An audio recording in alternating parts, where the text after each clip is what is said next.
అందరికీ నమస్కారం. నేను మీ ప్రసాద్. మీరు చూస్తున్నారు Prasad travel in Telugu. Friends, ఈరోజు అయితే కనుక మనం శ్రీరంగం వెళ్ళబోతున్నాం అనమాట. అదేనండి భూలోక వైకుంఠం అంటూ ఉంటారు కదా, తమిళనాడులో అయితే ఉందన్నమాట, తిరుచిరాపల్లి దగ్గరలో. మరి ఆ గుడి విశిష్టత, అలాగే అక్కడికి ఎలా వెళ్ళాలి అవన్నీ తెలుసుకునే ముందు కొత్తగా మన ఛానల్ చూస్తే కనుక సబ్స్క్రైబ్ చేయండి, అలాగే వీడియోని లైక్ చేసి సపోర్ట్ చేయండి. మరి ఇంకెందుకు ఆలస్యం, పదండి స్వామివారిని దర్శనం చేసుకొని వద్దాం.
శ్రీరంగానికి వెళ్ళాలి అనుకునేవారు ముందుగా తిరుచిరాపల్లికి బుక్ చేసుకోవాలి, టికెట్స్ ఏవైనా కానీ. అంటే తిరుచిరాపల్లినే ట్రిచి అని కూడా అంటూ ఉంటారు. ఇక్కడి నుంచి కేవలం 15 కిలోమీటర్లు మాత్రమే ఉంటుంది ఈ శ్రీరంగం. మన తెలుగు రాష్ట్రాల నుంచి తిరుచిరాపల్లికి డైరెక్ట్ ట్రైన్ అవైలబుల్ ఉంది. అలాగే మీరు చెన్నైకి చేరుకొని చెన్నై నుంచి కూడా తిరుచిరాపల్లికి చేరుకోవచ్చు. అంతేకాదండి, డైరెక్ట్గా ఫ్లైట్లో వెళ్ళాలి అనుకునేవారు తిరుచిరాపల్లికి డైరెక్ట్గా ఫ్లైట్ బుక్ చేసుకొని వెళ్ళచ్చు. ఈ శ్రీరంగం అనేది కావేరీ నదిలోని ఒక ద్వీపం.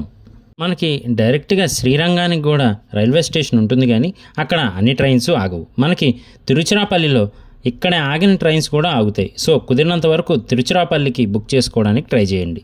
మరి తిరుచిరాపల్లి వచ్చిన తర్వాత మేము ఎక్కడ స్టే చేసాము అనేది కూడా చెప్తాము. అలాగే ఎక్కడైనా మనకి ఊరి లోపల గుళ్ళు ఉంటాయి, కానీ ఇక్కడ మాత్రం గుడి లోపలే ఊరు ఉంటుంది. మరి అదేంటి అనేది కూడా తెలుసుకోవాలి కదా, రండి తెలుసుకుందాం.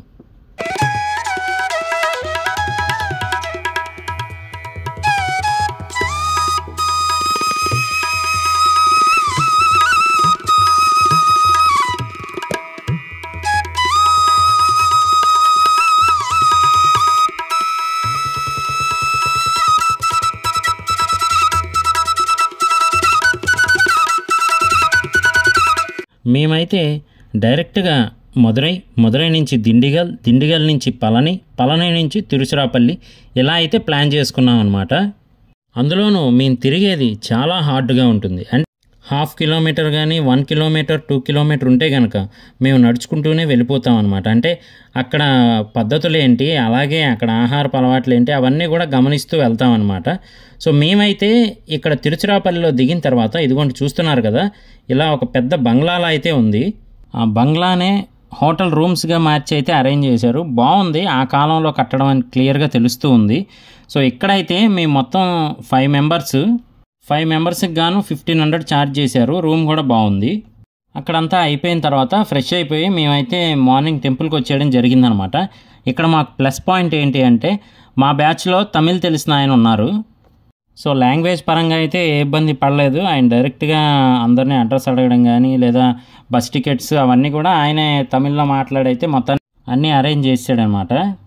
కానీ ఒక్కటి మాత్రం నిజం భయ్యా, టెంపుల్ మాత్రం నిజంగా చూడడానికి 2 కళ్ళు చాలవంటే ఇదేనేమో అనిపిస్తుంది అనమాట. అంత బాగుంటుంది మనకి రాజగోపురం దగ్గర నుంచే.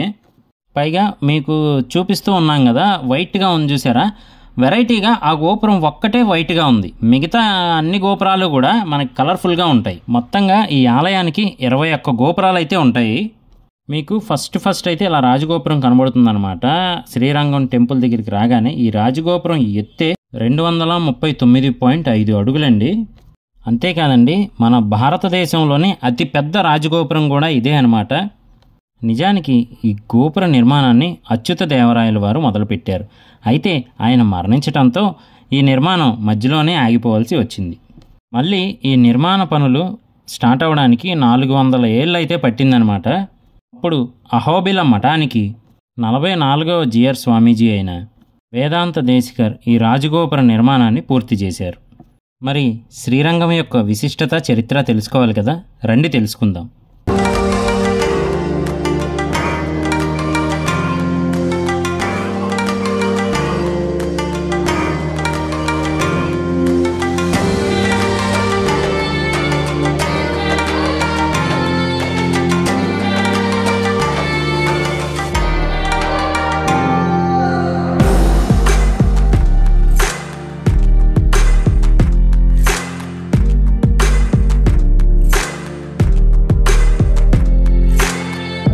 శ్రీరంగం శ్రీ రంగనాథుడు రంగనాయకి అమ్మవారితో కొలువైన దివ్యక్షేత్రం.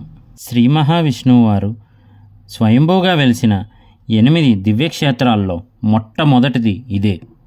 విష్ణుమూర్తి యొక్క 108 దివ్య దేవాలయాల్లో మొట్టమొదటిది, అలాగే అత్యంత ప్రధానమైనదిగా ఈ శ్రీరంగ క్షేత్రం చెప్పబడుతుంది.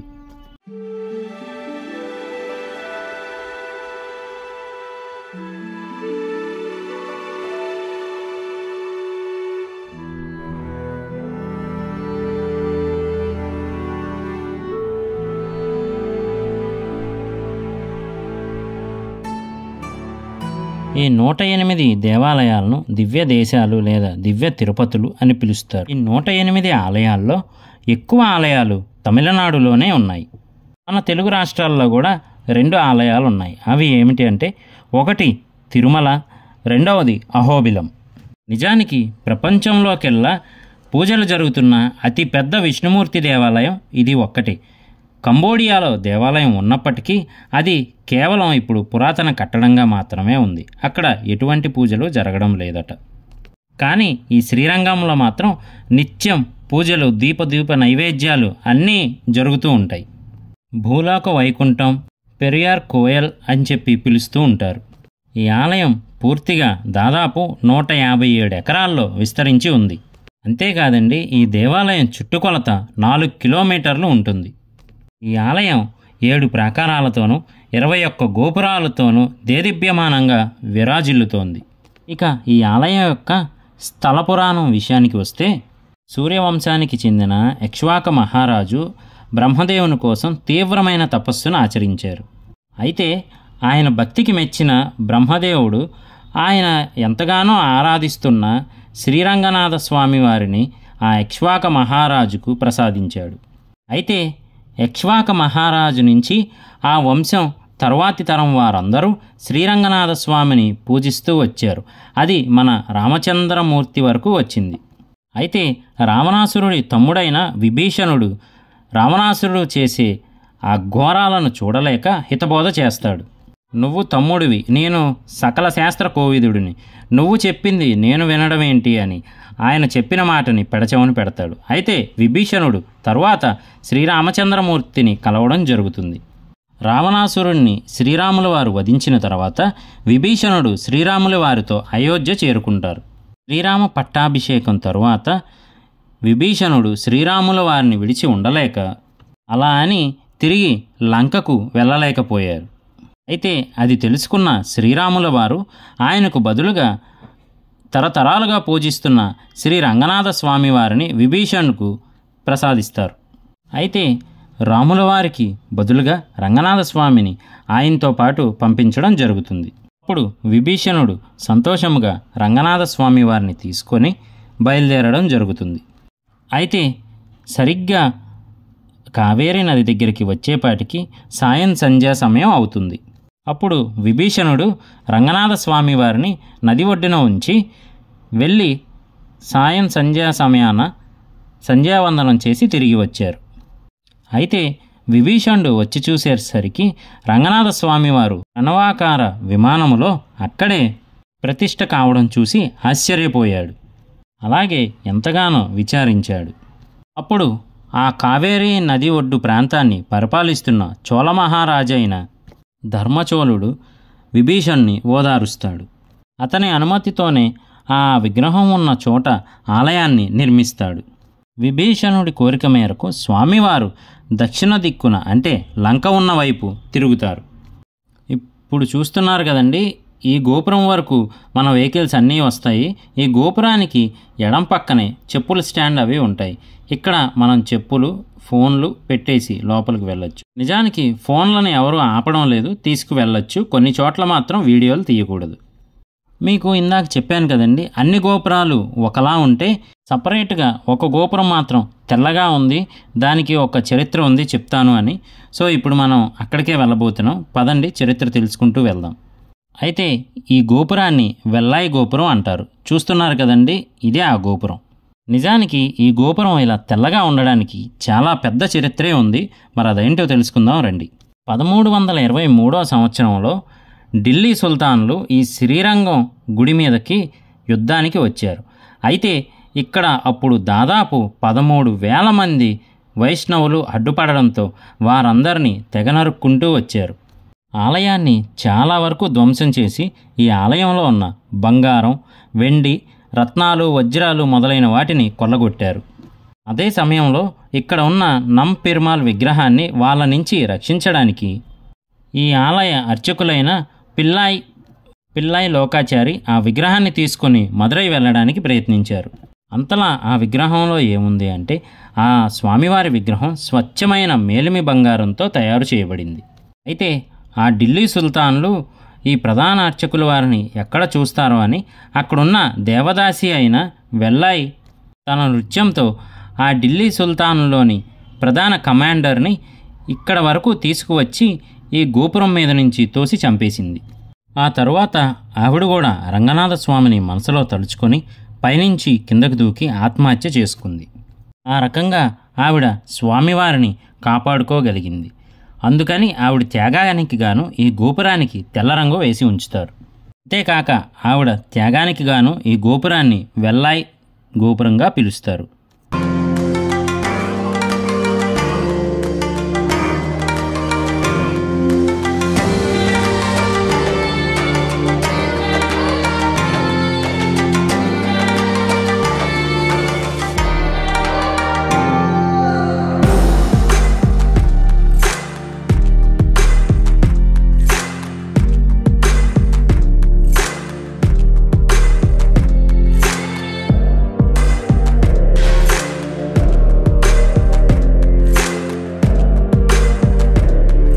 ఇలా కొంచెం ముందుకు వెళ్ళిన తర్వాత ఇక్కడ టిఫిన్ హోటల్ కూడా ఉంటుంది, అలాగే భోజనం హోటల్ కూడా అండి. చాలా అంటే చాలా బాగుంటుంది. శాకాహారం పూర్తిగా ఇంత రుచిగా అయితే మాత్రం ప్రతి ఒక్కరూ ఆనందిస్తూ తినవచ్చు. ఇలా కొంచెం ఈ గోపురాన్ని దాటితే సరిపోతుంది, మనకి ఎడం పక్కనే ఉంటుంది. మరి యాదృచ్ఛికమో ఏమో తెలియదు కానీ మేమైతే మాత్రం ఈ గోపురం లోపల నుంచే దర్శనానికి వెళ్ళడం జరిగింది.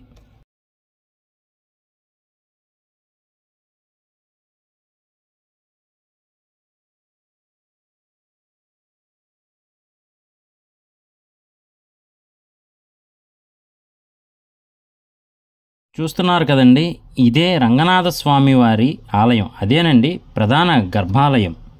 స్వామివారిని ఒక్కసారి దర్శించుకుంటే మనకి చెప్పలేని ఆనందం ఉంటుంది. ఒక్కసారి మీరు డైరెక్ట్గా దర్శిస్తేనే అది తెలుస్తుంది.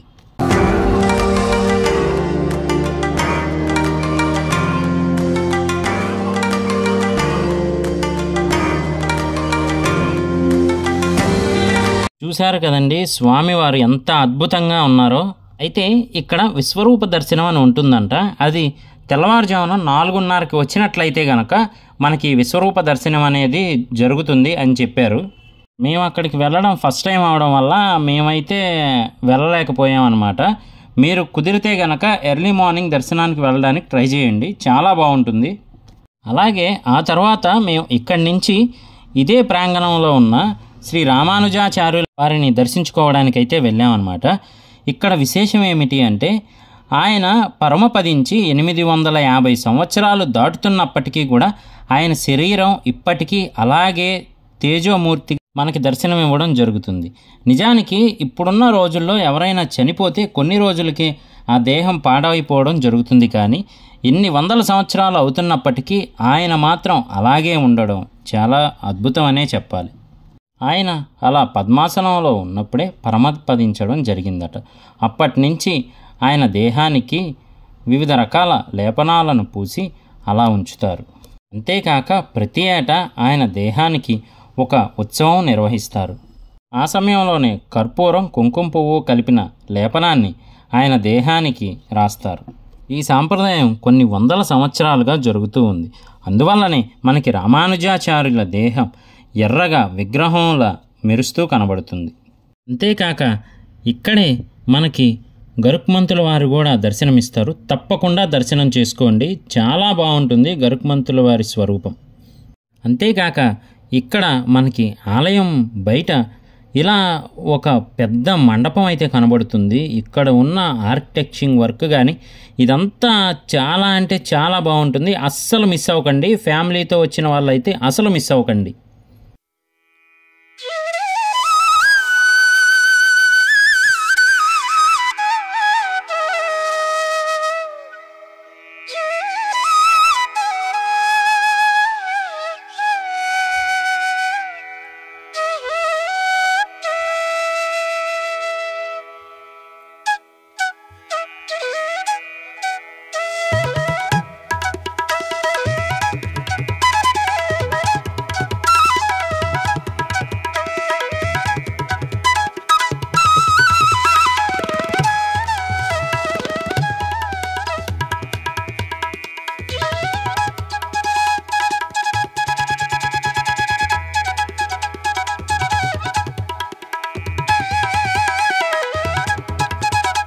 ఎంతోమంది ఫీల్ అయినా కానీ ఒక విషయం అయితే చెప్పాలి. మన దౌర్భాగ్యం ఏంటి అంటే మన దేశంలోనే ఉన్న అత్యుత్తమ దేవాలయాలు అలాగే ఆ కట్టడాల్ని మనం వచ్చి చూడలేకపోతున్నాం. కానీ ఎక్కడో ఫారిన్లో పుట్టి పెరిగి మన దేశం యొక్క నాగరికత సనాతన ధర్మాన్ని తెలుసుకొని వాళ్ళు వచ్చి మన సనాతన ధర్మాన్ని వాళ్ళు అంగీకరించడమే కాక ఈ అద్భుతాన్ని చూసి వెళ్తున్నారన్నమాట. కుదిరితే ఒక్కసారి ఫ్యామిలీతో రావడానికి ట్రై చేయండి. అలాగే మీ పిల్లలకు కూడా చెప్పడానికి ట్రై చేయండి, ఇది మన చరిత్ర అని చెప్పి. నేను మీ ప్రసాద్, మళ్ళీ నెక్స్ట్ వీడియోలో కలుస్తాను. జై హింద్.